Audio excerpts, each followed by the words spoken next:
Okay, so hello everyone.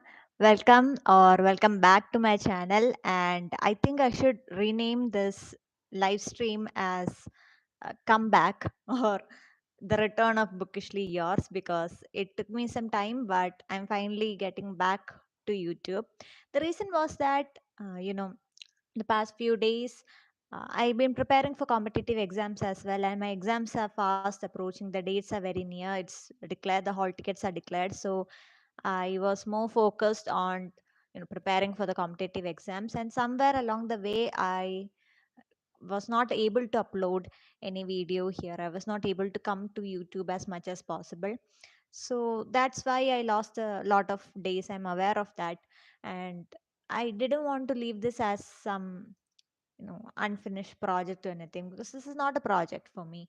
This is something that I really want to do, that I find happiness in. So I want to continue this despite whatever struggle that comes in between. So that's why I decided to do my videos again, mostly in the form of live streams, because right now uh, I don't know if I can record and edit as many videos as I want to, but I thought I would do some live streams for the time being. And today in our live stream, I'm doing a book review as usual. We have two books today, and one is Conversation with Friends by Sally Rooney, and the second one is Bastard of Istanbul by Elif Shafak. So these are two books that I borrowed from my friend. If you have watched my book haul video, you will get to know about it. And these are books that I borrowed from my friend. I finished this during this sort of hiatus that I took, and I wanted to review this because, like I said, I post book hauls and I give you book recommendations, but only I give recommendations of the book that I have read.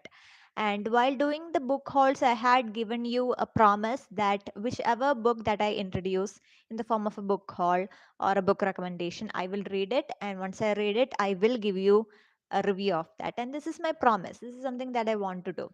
So the last book haul that I had, I have still have one more book to finish, but I have read the rest of the book and I haven't given you a review so far.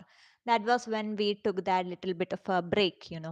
So I have finished reading those books. Like I said, I only have one more book to do, so I thought I would give you a review of this. And people are joining in. Hello. So, like I said, I'll be doing two book reviews here, and two of these book reviews are literary fiction. Okay, so if you like to read about relatable books, if you like literary fiction, then definitely stay till the end because I think you will love the books that we have here. So, like I said, these are the two books that we are going to review today, and I also have my book review here. I already written down some of the points that came across my mind while reading this. So that's why I'll be consulting this as well for my book review. Which should we start? Okay, let's start with this one, Conversation with Friends by Sally Rooney. So the author is Sally Rooney. I'm pretty sure you're famous or you're familiar with the book Normal People. You must have seen the series as well or read the book. This is the same author. This is called Conversation with Friends. Okay. So this was published in 2017. And like I said, this is literary fiction or contemporary fiction. And the setting is Dublin, Ireland. Okay. So that's about a bit of a background. And coming to the story, this is the first book by Sally Rooney. Okay, not Normal People. This is the first book by Sally Rooney. And the story is about Frances, a 21-year-old college student. And she is an aspiring writer. She's also a college student who is living in Dublin. She lives with her ex, let's say, ex girlfriend, who is also her best friend, Bobby. So these two college students, they perform spoken poetry together. Okay. And at a reading, they meet Melissa. She's an old writer, and her actor husband, Nick. So these four of them form a sort of a friendship, which later turns into a very complicated relationship.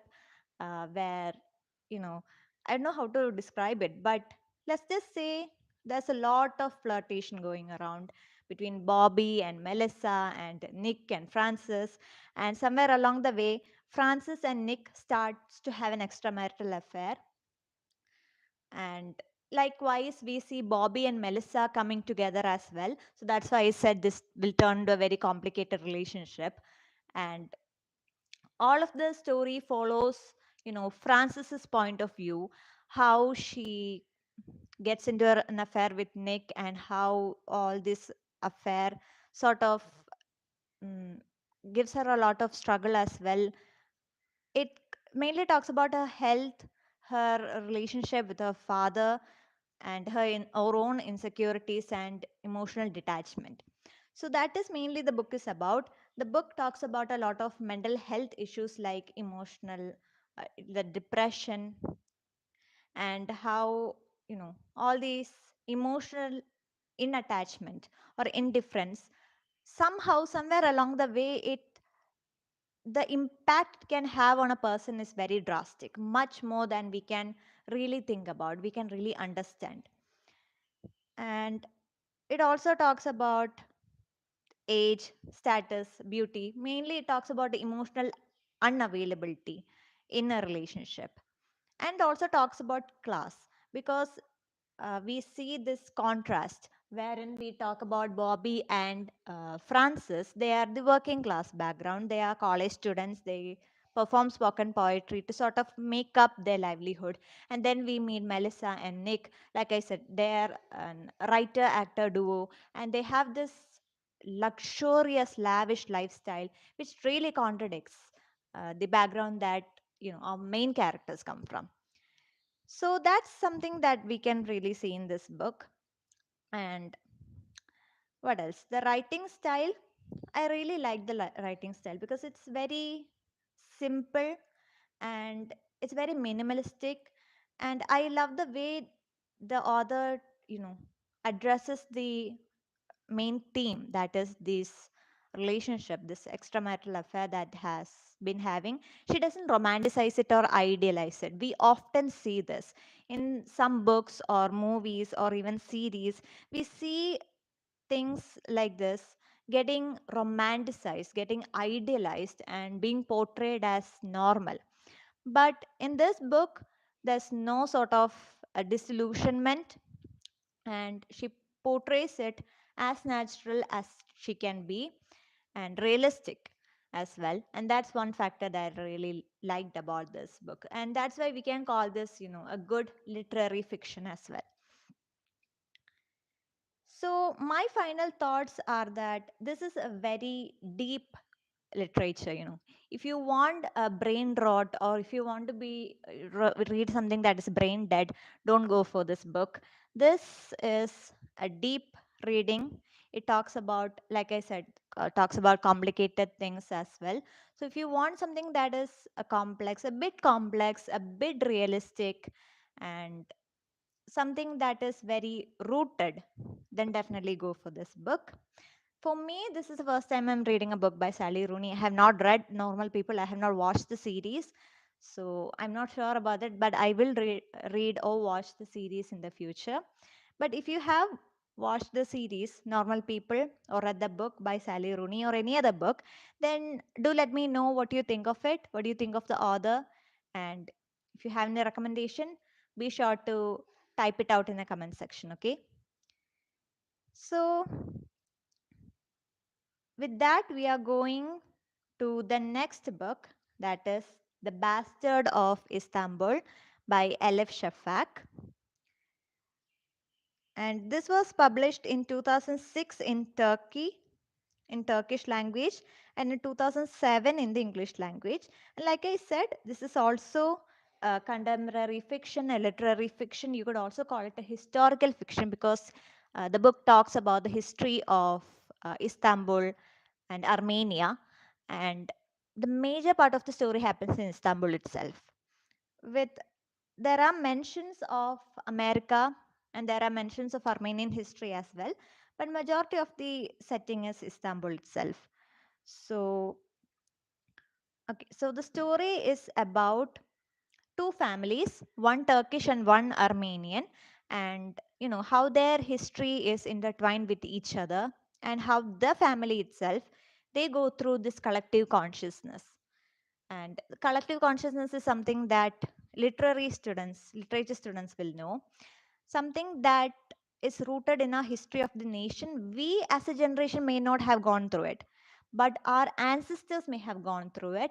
But that memory will be passed on from generation to generation, and we will feel that we have lived through it once we understand the core of it. So that is mainly what collective consciousness means. And here we see that thing a lot in the book. So, in the heart of the story, we have Asia Kazansi. There's a lot of Turkish and Armenian names here, so I don't really want to butcher it as much. Forgive me if I'm mispronouncing it. The main character is a 19-year-old girl, Asia Kazansi, and she is born into a family that is dominated by female.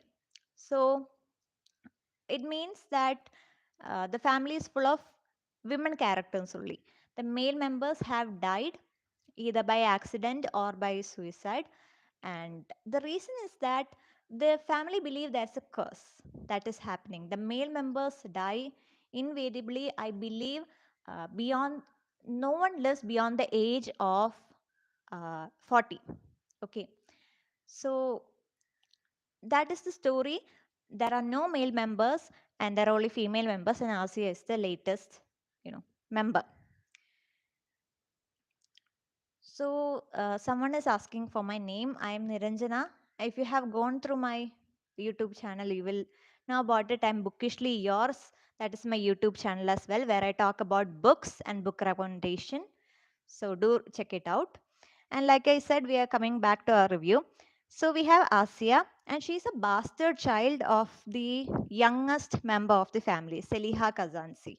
Okay, so Zeliha had a child out of wedlock, and she refuses to say the name, and Asia is her child. So let's see. Okay, we have talked about the curse. So that is the Kazansi family. And next we have the next family, the Armenian family, and that is Armanosh. Oh God, I am going to butcher this name. I'm so sorry. Armanosh Chakmakchian. I'm so sorry if I'm mispronouncing it because it's an Armenian name, but I believe it is. Let's just call her by the first name, Armanush. Okay, Armanush is actually an Armenian American daughter.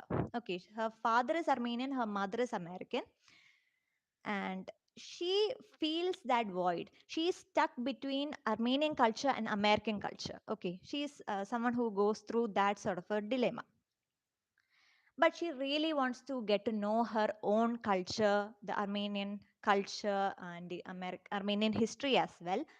So that's why she travels to Istanbul and stays with the Kazansi family in order to understand more of her history. Now, you may wonder what is the history between, or what is the connection between, Armanush and Asia, because one is Armenian, one is Istanbul, Turkish. I'll tell you the connection. So, like I said, Armanush, father is Armenian and mother is American. They get separated, and Armanush's mother, American mother, she remarries. And the stepfather of Armanush is no one other than uh, the only surviving male member of the Kazansi family. Okay, so the Kazansi family has only one surviving male. None of them else have survived, and he is Mustafa. Okay, so Mustafa is the only surviving male. He is also the only brother of all these female living in the Kazansi family. Zeliha's brother. Okay, Mustafa is Zeliha's brother. So Mustafa is also now the stepfather of Armanush, and that's how the connection between the two family goes. I hope you got it.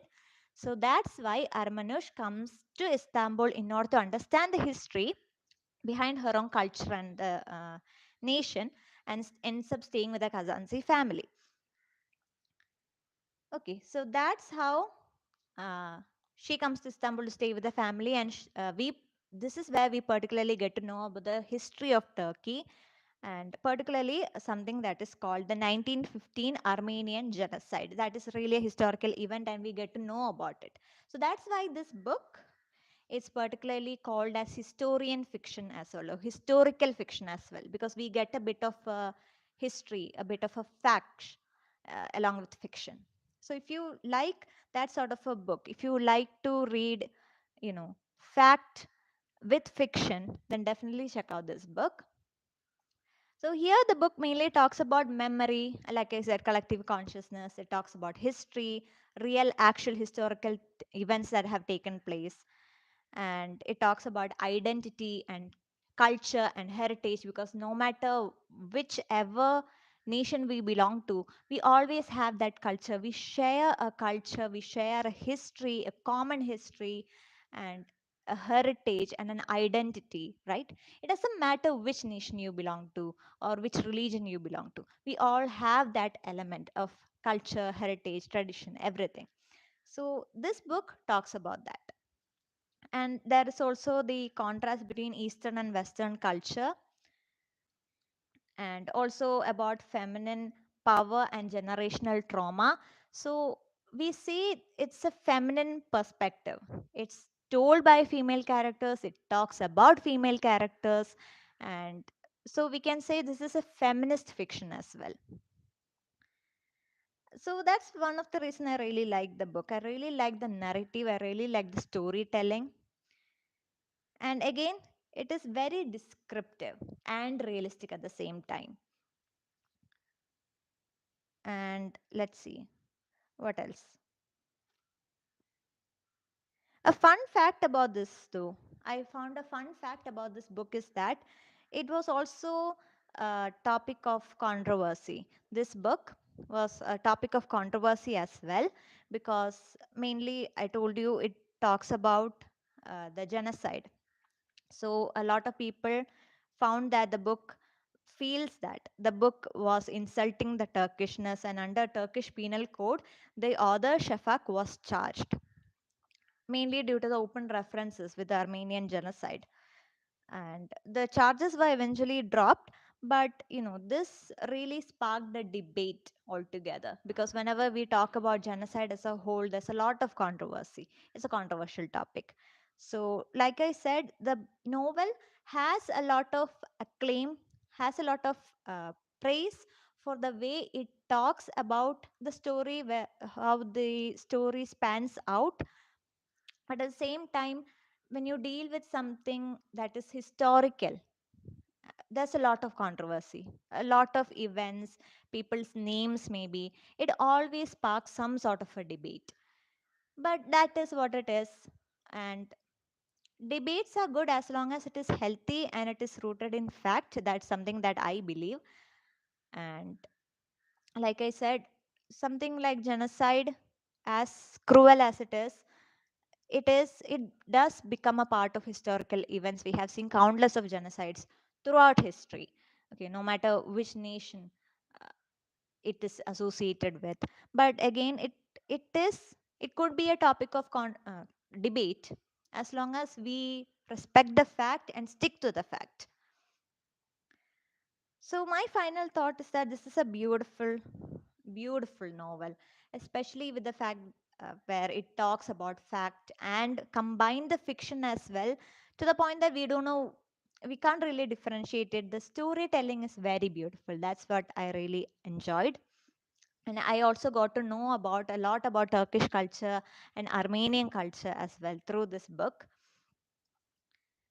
And for me, this is also my first time I'm reading a book by Elif Shafak, and I really like this author. I would love to read more books by this author as well. So this is a very good book that I would recommend, especially if you love to read literary fiction. So yes, there's a book called The 40 Rules of Love by Elif Shafak. That's one that I'm really hoping to read. If it is possible, I will try to get it and read it as well. So that's the two book that we have reviewed today. One is Conversation with Friends by Sally Rooney, and the other one is The Bastard of Istanbul by Elif Shafak. We are only discussing two books for the day because, well, time is a bit short and I have to go prepare for my exams as well. So I'll be back possibly tomorrow. I'm hoping I could be back by tomorrow with another review, and maybe we could do a fun Q&A session as well. And thank you all for joining this live, and also for those who have commented and interacted during this live as well. I had fun. I had really fun doing this again. I'm really grateful for to be back, and I'm hoping that I will be able to continue this with my channel as well. So one more thing, if you have watched till now, uh, definitely let me know what book you are currently reading, any book. And if it is something that I haven't read already, I will try to give it a read and review it. And if you are a new subscriber or a new viewer, and definitely check out my channel for book recommendation, book hauls, and book reviews like this where we do it live. And definitely hit that subscribe button if you haven't already. So I'll see you tomorrow, hoping I'll see you tomorrow with another live session where we can do some fun Q&A and some fun book review as well.